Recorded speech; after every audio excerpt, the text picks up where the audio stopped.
सहारा से वैसे तो ना जाने कितने पत्रकारों ने अपना करियर शुरू किया और कितनों ने करियर बनाया भी, और ना जाने कितनों का करियर खराब भी हुआ। पर एक दौर ऐसा भी आया जब राष्ट्रीय सहारा के दैनिक क्षेत्रीय संस्करणों को बंद कर सहारा समय के नाम से साप्ताहिक अखबार निकाला गया, वो भी बड़े तामझाम के साथ। यही सहारा समय का वह दौर था जब सहारा समय से जुड़ने पत्रकारिता जगत के महारथी नोएडा पहुंचे थे। इन लोगों को वहां पर न केवल विषम परिस्थितियों का सामना करना पड़ा था, बल्कि जलालत भी झेलनी पड़ी थी। सहारा समय से जुड़े इन महारथियों में से मुख्य रूप से कुमार आनंद, मंगलेश जुब्राल और मनोहर नायक थे। दरअसल 2004 से 5 के आसपास जब राष्ट्रीय सहारा के समूह गोविंद दीक्षित थे, तो सहारा के चेयरमैन सुब्रत रॉय ने राष्ट्रीय सहारा को बंद करने का निर्णय ले लिया था। बताया ये भी जाता है कि निर्णय लिए जाने वाली मीटिंग में तत्कालीन समाजवादी पार्टी के महासचिव अमर सिंह थे। तब अमर सिंह ने उन्हें उत्तर भारत में एक अखबार की जरूरत है कहकर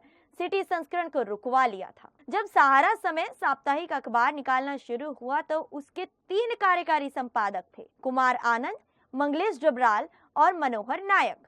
ये तीनों कार्यकारी संपादक समूह संपादक गोविंद दीक्षित को रिपोर्ट करते थे। उस समय गोविंद दीक्षित को सहारा के चेयरमैन सुब्रत रॉय ने मीडिया की पूरी पावर दे रखी थी। गोविंद दीक्षित ही अखबारों के सभी संस्करणों और पत्रिकाओं में छपी सामग्री के लिए जिम्मेदार और जवाबदेही थे। सहारा समय के तीनों कार्यकारी संपादकों की पृष्ठभूमि देश के जाने माने अखबार जनसत्ता की थी। दरअसल सहारा समय साप्ताहिक अखबार को लेकर सुब्रत रॉय ने कुछ ज्यादा ही लंबी योजना बना ली। हिंदी के बड़े आलोचक नामवर सिंह को भी सहारा समय से जोड़ा गया था। नामवर सिंह प्रिंट मीडिया के संपादकीय सलाहकार थे।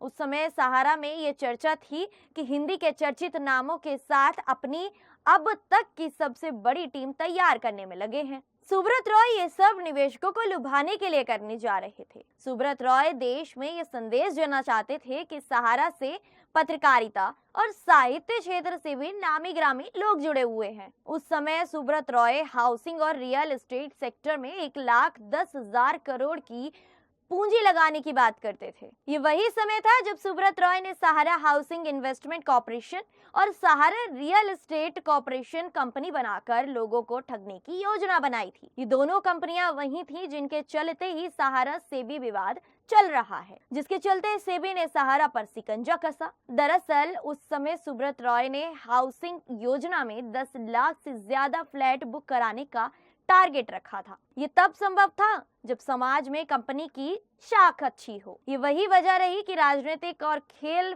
फिल्मी हस्तियों के साथ सुब्रत रॉय पत्रकारिता और साहित्य जगत के नामी ग्रामी लोग सहारा में ला रहे थे।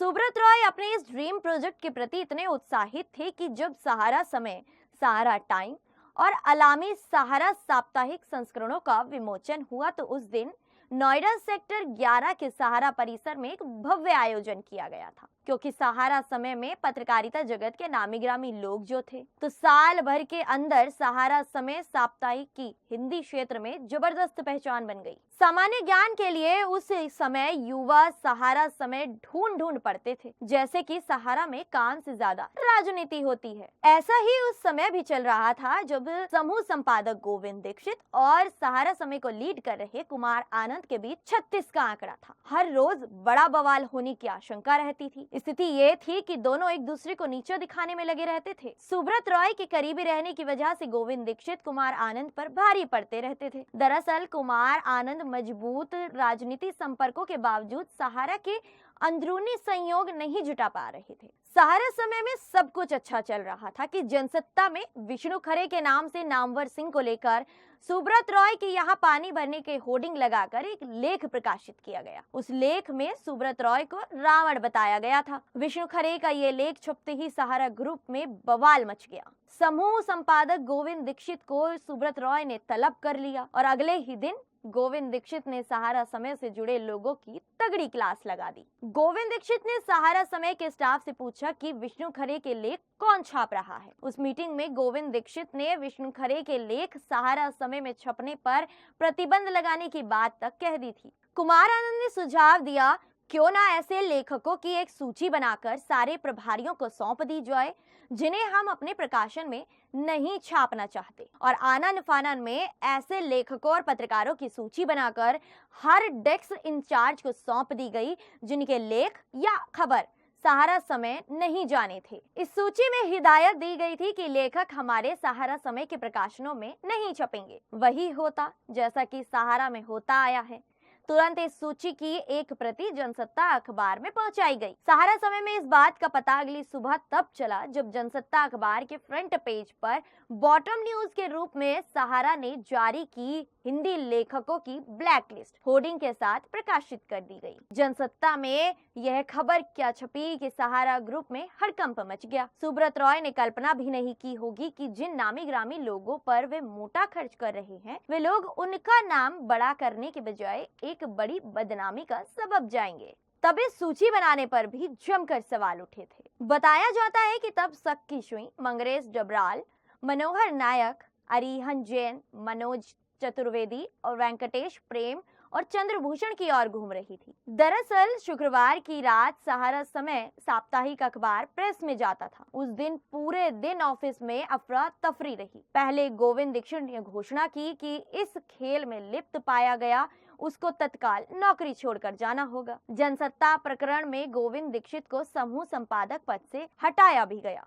और कुछ दिन बाद फिर से बवाल भी कर दिया गया। गोविंद दीक्षित ने फिर से आने के तुरंत बाद एक नोटिस जारी कर कुमार आनंद, मंगलेश डबराल और मनोहर नायक की सेवाएं समाप्त कर दी और नामवर सिंह का धन्यवाद ज्ञापित कर दिया। सहारा समय साप्ताहिक बंद कर फिर से राष्ट्रीय सहारा के क्षेत्रीय संस्करण शुरू कर दिए गए और कुछ समय बाद गोविंद दीक्षित को भी समूह पद से हटाकर रणविजय सिंह को समूह संपादक बना दिया गया। सहारा से जुड़ी ऐसी और जानकारी के लिए आप देखते रहें द न्यूज़ 15। ऐसी ही और इंटरेस्टिंग एपिसोड लेकर आपके सामने हम आते रहेंगे। तब तक के लिए शुक्रिया।